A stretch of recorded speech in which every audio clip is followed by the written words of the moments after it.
Yes, people, welcome back to the Red Zone. I'm AJ, and this is all your Manchester United sports, entertainment, and news updates.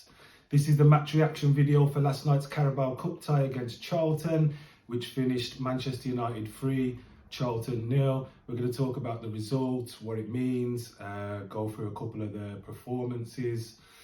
So, yeah, let's get into it. What do we say? 3-0 win. League One opposition, you would expect that, do you know what I'm saying? But the main thing is that we're through to the semi-final, last four of a competition. Obviously it's a step closer to a trophy, and that's what we're aiming for, that's what we want to see, that's where we want to be. And yeah, you just have to take the positives from where we are, not necessarily from the performance last night, because if we're being honest, it was pretty average performance, do you know what I'm saying? I'm not gonna lie, I was watching the game last night with one of my friends, Lee, and I'm literally dozing in and out, if I'm being honest with you. That's how boring it was during some points in the game. Nothing really happening. Yeah, it was a bit of a mad one still, but started the game off well, dominating possession, dominating the play. You would expect this. But obviously it's good to see from the last few years. We ain't been used to this, the style of football that we're actually seeing on the pitch, and it's good to see. But we need that that punishment aspect to the game, do you know what I'm saying? When you get to that final third, you just need to have someone there that's going to put the ball in the back of the net, be in the right places. I sound like a broken record, but obviously we need a proper out-and-out number 9. Martial didn't play last night. So Elanga was playing through the middle, did nothing, do you know what I'm saying? Whereas if we need to rest Martial, we need another number 9 that we can bring in.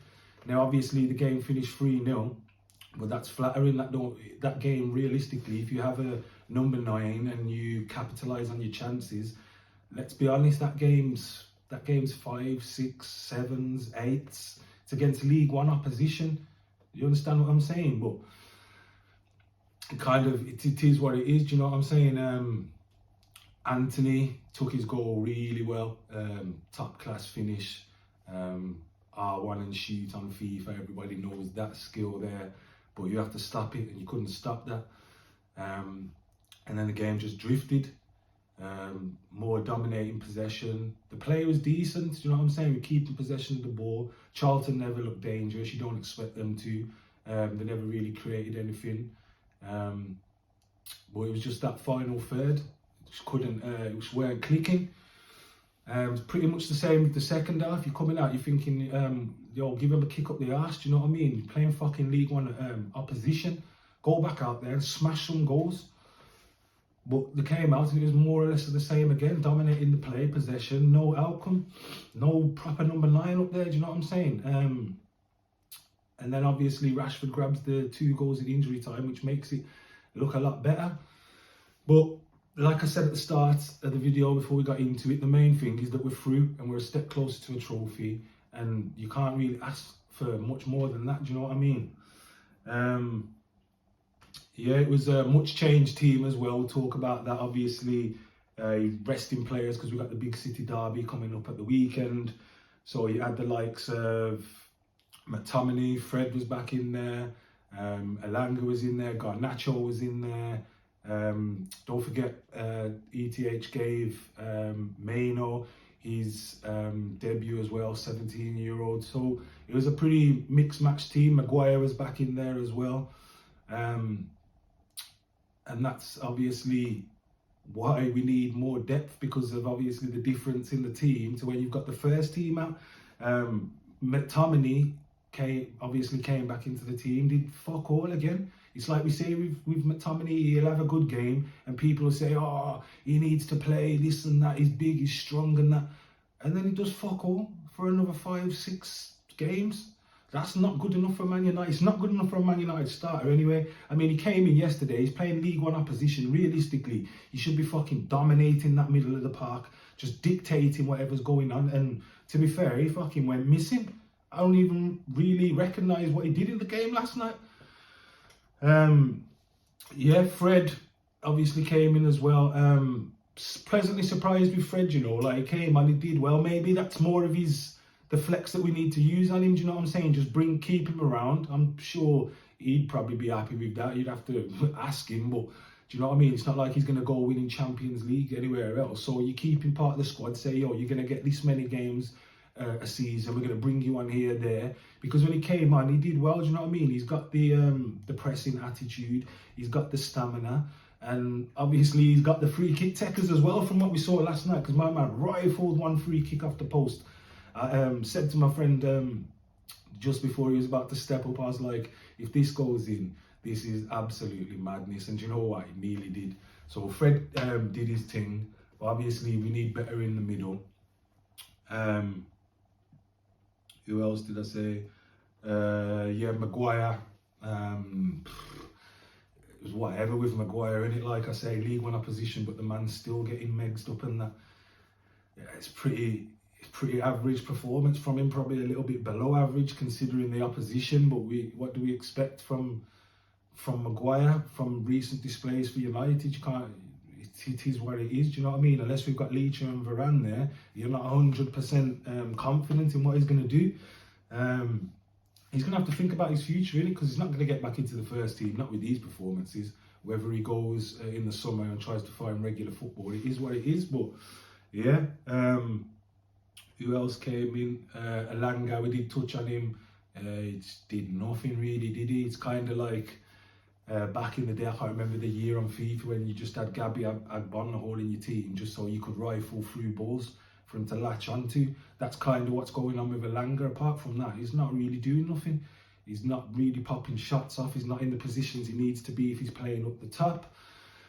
So Alanga, not really impressed with that, to be fair. Maybe the same as Maguire. I wouldn't necessarily say a sale because there seems to be something there with him, but he needs to go off probably like Ahmad's done and try and get some experience out in the Championship, something like that. Try and progress his career, do you know what I mean? Then you had the 17-year-old Meno. Yeah, he didn't really put a foot wrong. Didn't stand out massively, but 17-year-old making your debut for United, unless you're like Wayne Rooney or something like that, like he was steady. Do you know what I mean? He's a beast when he plays for the youth team, so we just want him to keep progressing well. And obviously, ETH has got his eye on him, so he just needs to keep doing what he's doing, and he'll get more minutes. What's the next part on the notes we've got down here? Yeah, so those are the players we want to talk about that actually came into the starting lineup. Like we said, game drifted until Rashford put those goals in. But it was clear to see that when Casemiro, Rashford, Pellistri, I think Eriksen came on as well. When those players came on, you could just see the difference in the team. You know what I mean? It was just a lot better, a lot more fluid. Casemiro's doing his thing again as he does. Pellistri, there's a player there, you know. I'm telling you. And when we first signed him, I can't remember when it was, and I saw him on the pre-season tour.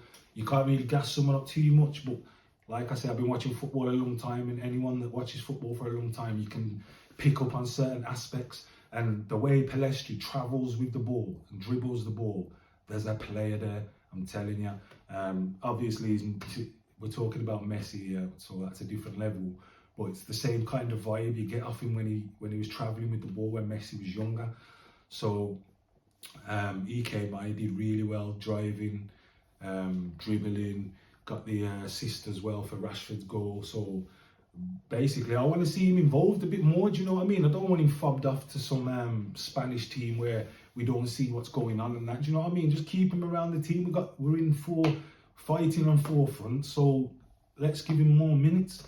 Garnacho as well. The youth's a top player, do you know what I mean? Every time he got the ball, he's skipping past, man. His touch, his speed, his awareness, like another quality game. And obviously, as he's getting more minutes now, you know he's involved, do you know what I mean? He's basically a first team player. And I honestly believe that if he carries on doing what he's doing and the team progresses the way that we're supposed to progress, he's going to be a top player. Who else is there? Oh yeah, we'll just mention Delo as well. Went off, but after the game, Ten Hag was saying it was just precautionary ahead of the City game. I'm hoping that is what it is, because you don't want Delo out. Even though AWB came in and has been doing well the last few games when he's been playing, you obviously want your first choice in there, Delo. So hopefully that's just a precautionary thing, like Ten Hag said. Yeah, and that's about that for the game, to be fair. We go on to the semi-finals, like we say. Who's still in it? City's still in it. I think they're playing tonight. Newcastle's still in it. I think when I looked at the quarter-final lineup, I think basically we want the winner out of Wolves or Forest. That's going to be the most favourable draw for us to get us into the final. Saturday, like I say, we go again. The Manchester derby at Old Trafford. I'm a bit more confident than I was at the start of the year, put it that way, because obviously they dealt with us quite easily. But you can see that we've improved. There's always the chance that they're going to blow you away. They can blow any team away on their day, but we've improved massively and we're playing well. So yeah, I'm hoping we can get something from the game, to be fair, at least a draw. Well, I can see us winning, especially with the way Rashford's playing. 2 goals again last night. The man's on fire. First player to score in 8 consecutive United games since Rooney back in 2010. So yeah, Rashford's found his mojo back. We go again on Saturday, 12:30 kickoff. Yeah, so that's about that, guys. I want to say thanks for watching. Make sure you give us a like. Make sure you subscribe. We're trying to get to that 1,000 on that monetized business. Do you know what I mean? Yeah, also turn on the notification bell so you know when we've uploaded a video, and check out the Instagram page, which is at the bottom now, and the link is in the video description. And I'll see you again in the next video, guys. Thanks for watching. Peace.